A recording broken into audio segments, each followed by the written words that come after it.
بسم الله الرحمن الرحيم.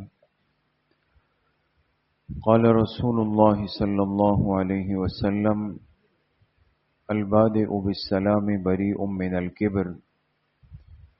جناب رسول اللہ صلی اللہ علیہ وسلم کا ارشاد مبارک ہے، سلام میں پہل کرنے والا تکبر سے بری ہوتا ہے۔ چونکہ جب دو بندے آپس میں ملاقات کرتے ہیں تو اس موقع پر ایک انسانی حق ہے کہ آپس میں ایسے کچھ کلمات الفاظ کہیں جائیں جس سے دونوں کے دل خوش ہو جائیں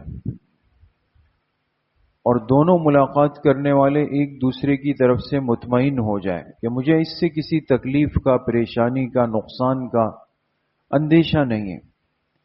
اس لیے ہر قوم میں، ہر معاشرت میں، ہر مذہب میں مختلف کلمات استعمال ہوتے ہیں، لیکن ہمارے اس مبارک دین میں جو ایک جامع اور مکمل دین ہے اور قیامت تک چلنے والا دین ہے، اس نے ملاقات کے موقع پر جو کلمات اس امت کو دیے اس کا کوئی مقابلہ نہیں کہ جب کوئی بندہ کسی کے سامنے سے گزرے یا اس سے ملے تو اس کو سلام کر لے، السلام علیکم ورحمۃ اللہ وبرکاتہ، یا کم از کم السلام علیکم۔ یہ ملاقات کے کلمات بھی ہیں اور یہ بہت بڑی دعا بھی ہے کہ آپ کے اوپر سلامتی ہو اور سامنے والا اس کو جواب میں کہے وعلیکم السلام ورحمۃ اللہ وبرکاتہ، یا کم از کم وعلیکم السلام، آپ پر بھی سلامتی ہو۔ تو یاد رکھیں کہ سلام میں پہل کرنا یہ سنت ہے، ایک سنت بھی زندہ ہو گئی، سامنے والے کا دل بھی خوش ہو گیا، اس کو دعا بھی مل گئی۔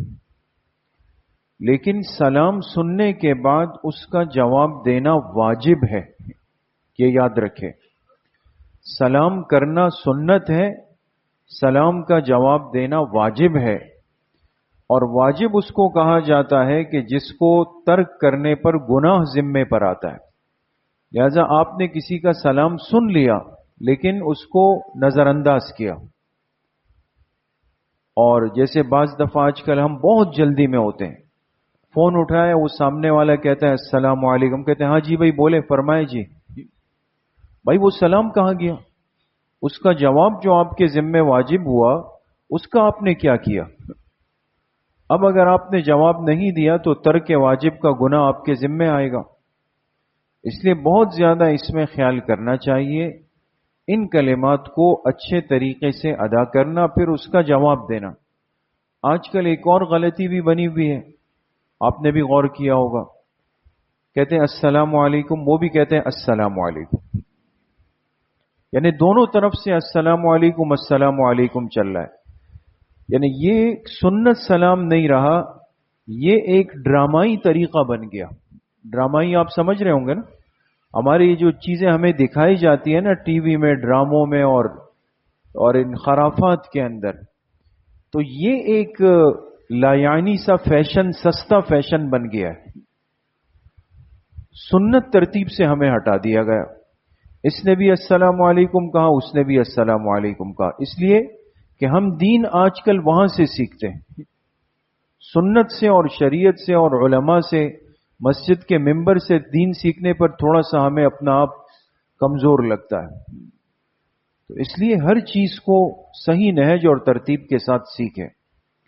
پھر دوسری اہم بات جو آپ ترجمے سے اگر آپ پہ غور کیا ہو کہ اللہ کے پاک پیغمبر علیہ الصلوۃ والتسلیم نے فرمایا کہ جو سلام میں پہل کر لے، آگے بڑھ جائے، سامنے والے کا انتظار نہ کرے کہ یہ کرے تو میں جواب دوں، نہیں، خود سلام کر لے، تو ایسا بندہ تکبر جیسے گناہ سے بری ہو گیا۔ اب تکبر بہت بڑا مرض ہے، ام الامراض ہے، روحانی امراض میں ایک بڑا مرض ہے۔ اس کا ایک علاج بھی حدیث سے ہمیں ملا کہ جو بندہ چاہے کہ میرے اندر تکبر پیدا نہ ہو، عجب پیدا نہ ہو، یہ سلام کو عام کرنے والا بنے، ہر آتے جاتے چاہے عمر میں چھوٹا ہو، اس کے برابر ہو، اس کا بیٹا ہو، اس کی بیوی ہو، اس کا شاگرد ہو، اس کا ملازم ہو، بس یہ کہ مسلمان ہونا چاہیے، کلمہ گو مسلمان ہو، یہ عادت بنائے دوستوں کہ سلام کے اندر پہل کریں، اور اگر کوئی آپ پہ پہل کر لے تو تسلی کے ساتھ اس کو اس کے سلام کا جواب دے دے۔ اللہ کریم صحیح عمل کی توفیق نصیب فرمائے۔ الحمد للہ رب العالمین۔